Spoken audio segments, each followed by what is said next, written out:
প্ৰথম কথাটো হৈছে হিমন্ত বিশ্ব শৰ্মা সবচে ঘাটু।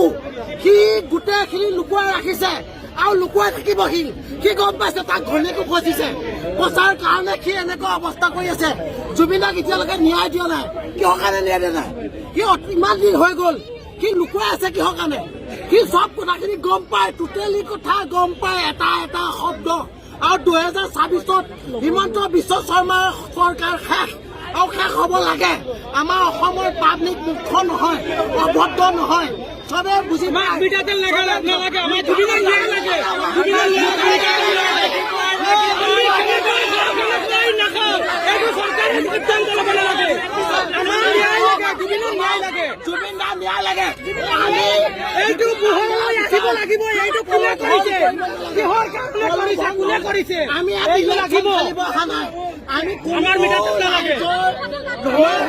নিজৰ জুবিন